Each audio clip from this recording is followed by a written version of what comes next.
Baltimore Transit Company tested its first PCC in 1936. Impressed by the car, they reordered 6 times.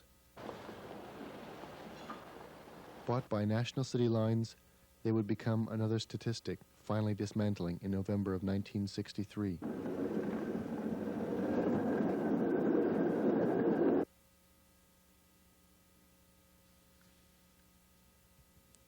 Toronto, Canada's most populated city, has the distinction of having operated the largest PCC fleet in North America. First ordering the Air Electrics in 1938, the system would be a model for others. Combining both diesel and trolley buses, and later a subway system, the Toronto Transit Commission remained devoted to the work of the ERPCC. Purchasing 540 new and 205 used cars, the TTC still maintains more than 100 units. However, as new articulated cars arrive, their life expectancy grows shorter and shorter.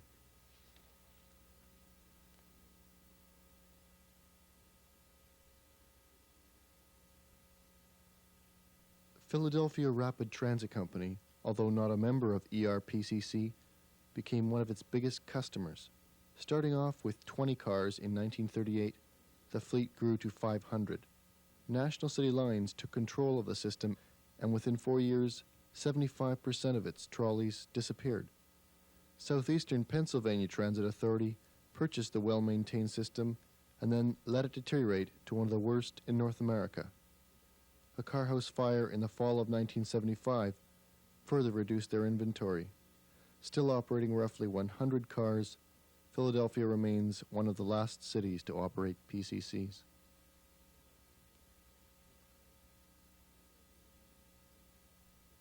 For Thomas Conway Jr., the chairman and driving force behind the Electric Railway President's Conference Committee, the Brooklyn and Queens Transit Corporation was special. Not only had the system provided the committee with the space to work and test prototypes, but it was here, on October 1st, 1936, that the first PCC went into regular operation. Although one of the most outspoken supporters of the PCC, Brooklyn and Queens would only take delivery of 100 cars. Orders for an additional 500 were delayed and criticized by local politicians.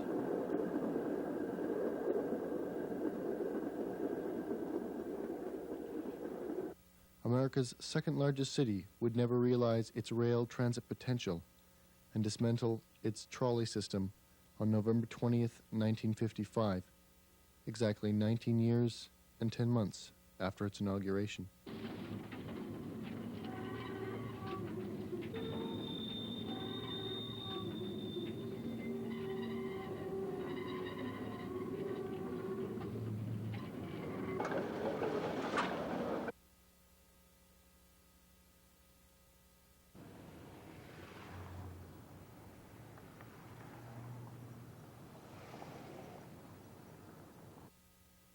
Between the Chicago Service Lines, Chicago Railway, and the Chicago City Railway Companies, 683 PCCs made their way to the Windy City between 1936 and 1946, 600 of these being identical Pullman standards. Nicknamed Blue Geese, the blue and cream cars measured over 50 feet in length, becoming the longest single-ended cars ever built. At one point, the president of CSL considered a fleet of 1,035 cars. Nevertheless, Chicago ordered more PCCs than anywhere else. With almost 1,000 miles of track, the company boasted an overall fleet of more than 3,000 cars, most with 2 operators per car. Unfortunately, not long after the final order arrived, policy dictated the switch to rapid transit cars.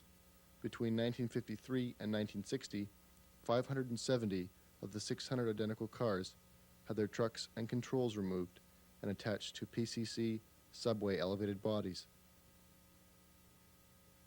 Although the bodies were all scrapped, many of the trucks are still in operation today as a reminder of the once great fleet.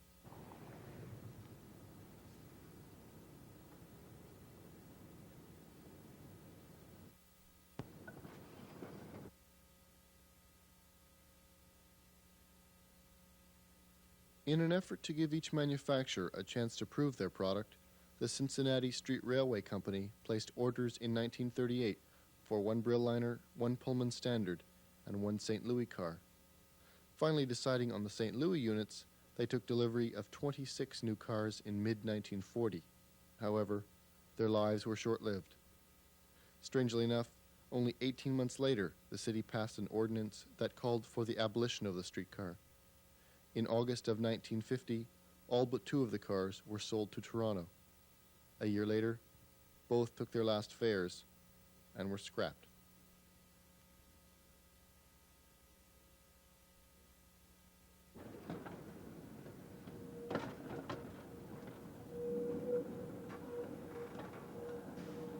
In 1939, the St. Louis Public Service Company made William Rossell president of their transit system. Taking advantage of his extensive work with the PCC, it wasn't surprising that within months, an order was placed for 100 cars. Delivered in 1940, and satisfied by the work of the local builder St. Louis Car, another 100 were ordered.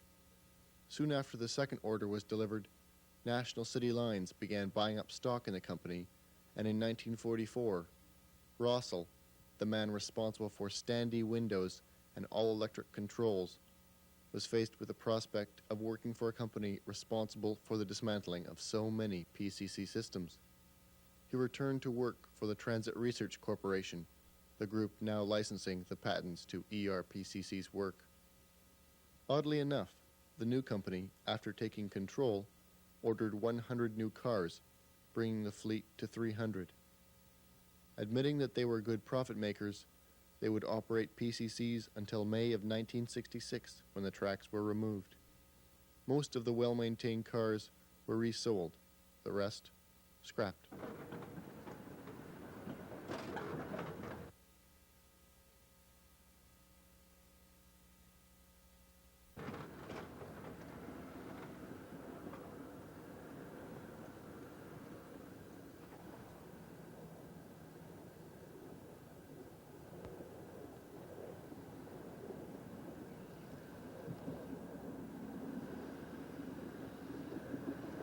The Pittsburgh Railway Company operated the second largest purchased new PCC fleet in North America. Second only to Chicago, the ominous figure of 666 cars were delivered between 1936 and 1949. If the way America perceived Pittsburgh, lying in the middle ground between culture and heavy industry, was confusing, then so too was its citizens' perception of its local transit company. Running a run-down fleet into the late 30s and hindered by narrow cobblestone streets, the system needed all the help it could get.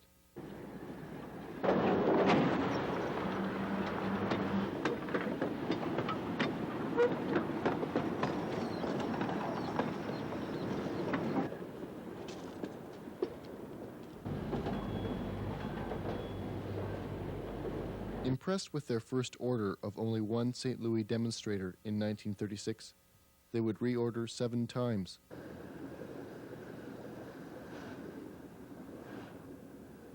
In 1945, car 1600 arrived as the first all-electric ever built. Virtually handcrafted by St. Louis Car, it would become a prototype for over 1,800 post-war cars. In 1955, the Homewood Carhouse fire destroyed 11 cars. Number 1600 had been in the wrong place at the wrong time and was destroyed.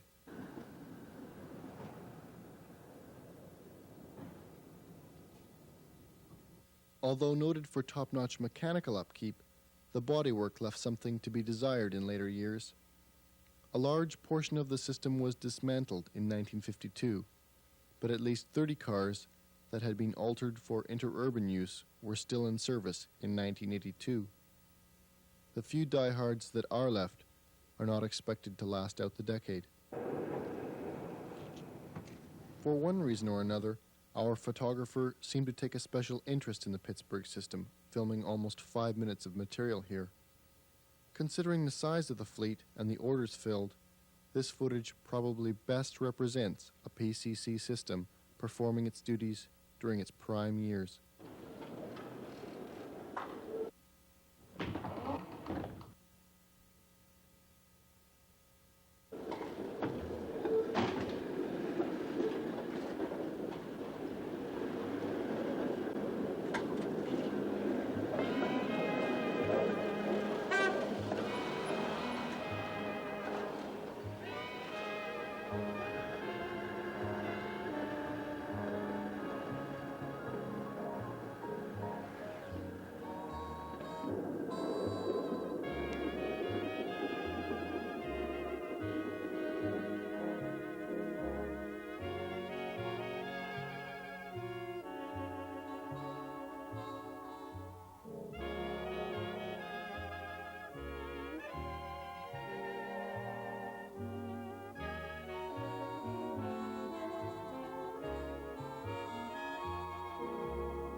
Taking delivery of 28 cars in all, San Diego operated streamliners from 1937 to 1949.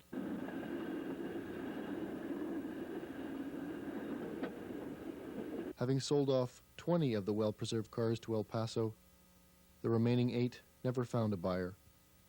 After 8 years up on blocks, 2 were sold to an historical group, the other 6 were scrapped.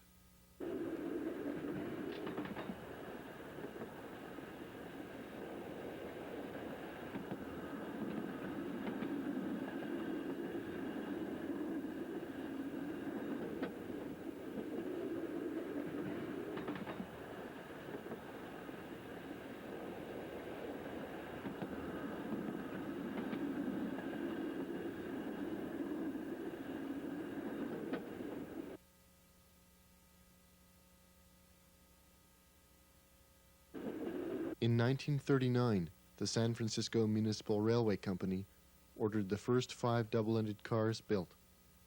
These experimental cars were equipped with a variety of trucks and controls.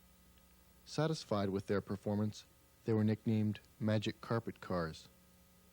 It would not be for another 10 years that an order for additional cars was made. In 1951, just as many systems were considering buses, a shipment of 25 all-electrics arrived.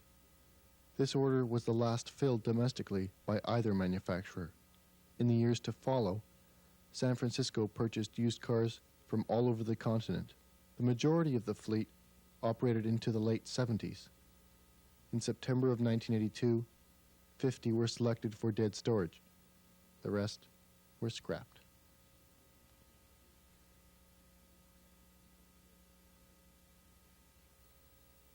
"36 PCCs made their way to Vancouver between 1938 and 1945.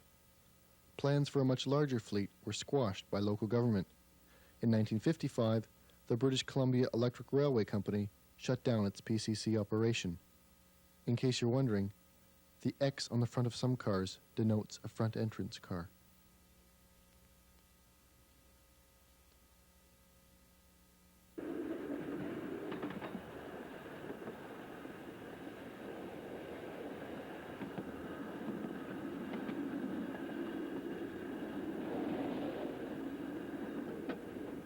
Although the vice president and general manager of the Boston Elevated Railway Company had served on the executive committee of the ERPCC, his colleagues were not sold on the car.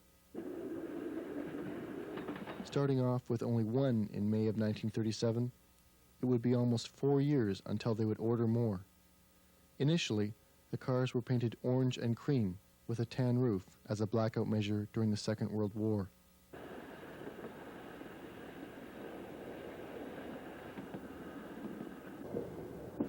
In 1947, the Commonwealth of Massachusetts purchased the system and renamed it Metropolitan Transit Authority. By 1959, Boston maintained a fleet of 344 cars. Having survived many attempts to dismantle the system, and now temporarily out of danger, the Massachusetts Bay Transportation Authority is one of only 5 systems left operating a small number of aging cars.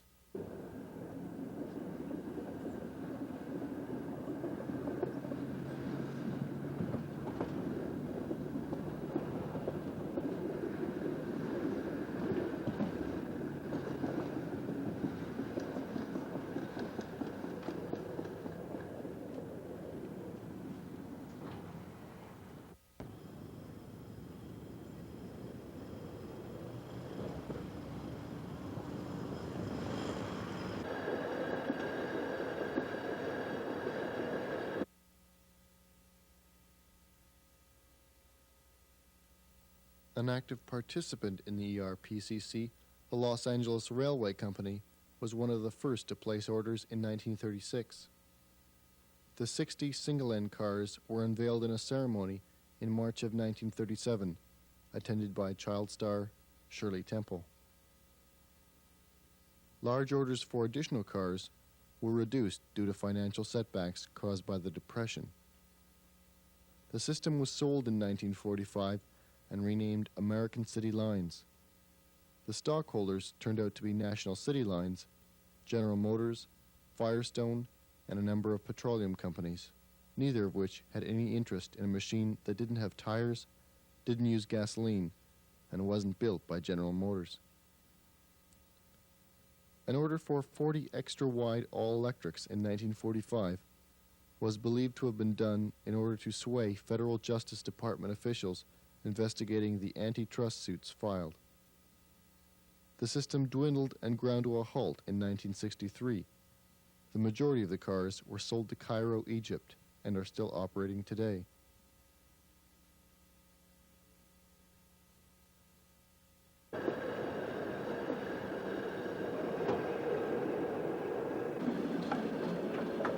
The Pacific Electric Railway Company operated in the communities surrounding Los Angeles.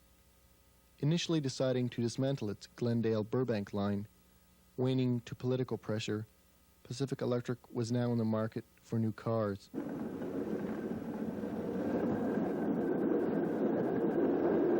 Being a member of ERPCC, it was only natural to order the cars they had helped develop.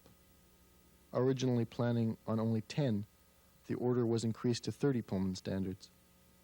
Delivery of the cars took place in November of 1940. Successfully operating for more than 2 decades, the cars were mothballed in June of 1955. Stored in the Hill Street subway tunnel for 3 years, the vandalized and rotting cars were finally sold and shipped to Buenos Aires, Argentina in 1959. By 1964, they had all been scrapped.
Having had plans for a fleet of 371 PCCs, the financially strapped Kansas City Public Service Company eventually took delivery of less than half that number.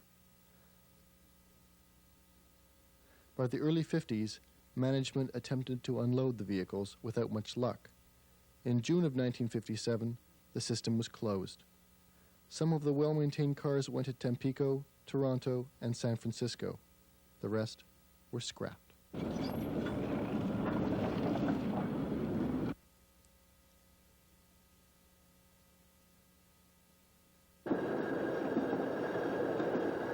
Although the Montreal Tramways Company was a member of the ERPCC, they showed little interest in the car. Waiting until the beginning of the Second World War to place their first order, Montreal would never seem to get what they wanted. When the cars were available, they weren't interested. When they were, the cars weren't. Only 18 were ever delivered, so few that there were only enough to operate the Outremont line. The Montreal Transportation Commission took over the system and successfully dismantled it by August of 1959. The 15-year-old cars, still in excellent shape, were stored for 4 years, and then all but one were scrapped.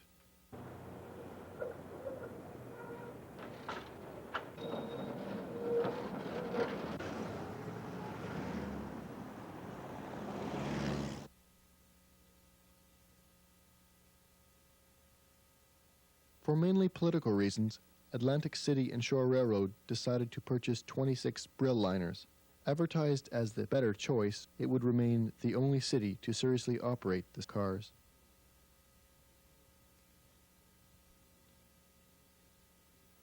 The Johnstown Traction Company's request for 17 PCCs in the summer of 1944 made transit history as the smallest city in the United States to operate all electrics. In 1953, one of the cars collided with a steam locomotive, but this was only a sign of things to come. Financially insecure, the company closed its rail operations in 1960. The remaining 16 cars were cut up.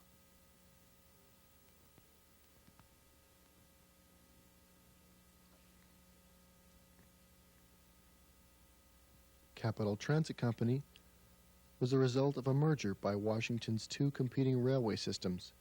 In 1934, with their fleet in desperate need of replacement, they ordered 20 cars based on the committee's most up-to-date research. Split evenly between St. Louis and Brill, some consider this jumping the gun, as the new car was still in the testing stages. Others believed the nation's capital ended up with the best cars in the world, a year before anybody else. However, in 1937, the transit company was convinced that the PCC design was superior to the Brill product. Although offering the work to both parties, Brill refused to build anything but Brill liners, and so St. Louis received all orders from then on. During the Second World War, Washington saw a population increase of almost 50%. Ridership doubled due to gas rationing, and in all, 510 Aeroelectrics had been delivered by 1945. Patronage dwindled in the 50s, and by early 1962, service ceased.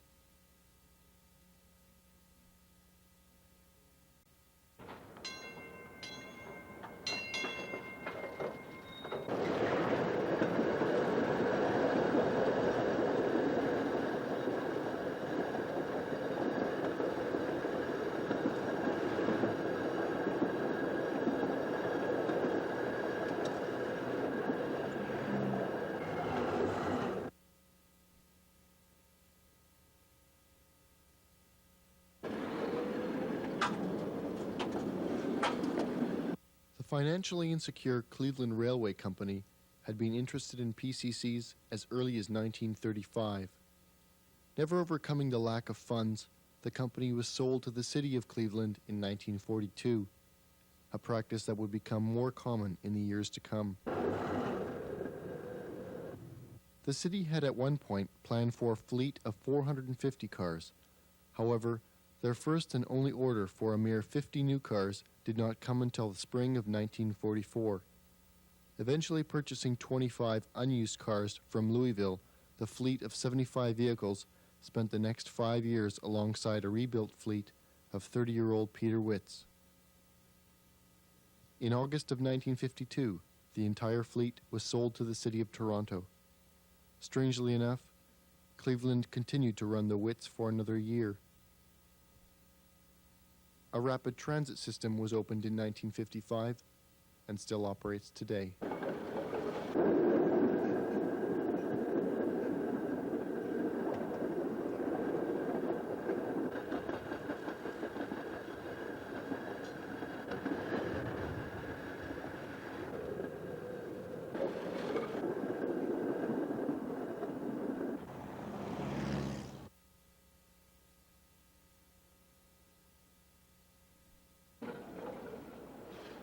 The Detroit Department of Street Railways figured they didn't need PCCs and continued to test their own designs. By 1945, they became more interested, finally purchasing 186 cars. Never really giving the units a chance to prove themselves, they abruptly dismantled the system in July of 1956, selling off the entire fleet to Mexico City.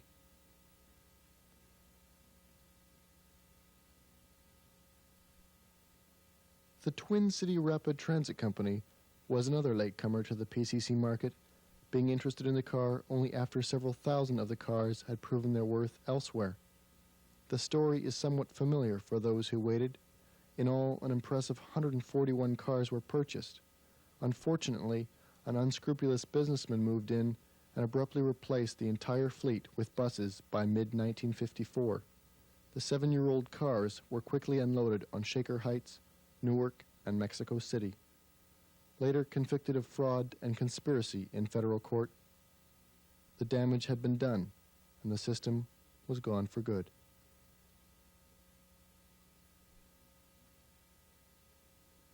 The Philadelphia Suburban Transportation Company purchased 10 Brill liners in 1940. These were to be Brill's last. In 1945, 14 new double-ended PCCs arrived. These multiple-unit cars were designed to travel in excess of 70 miles an hour and are still operating.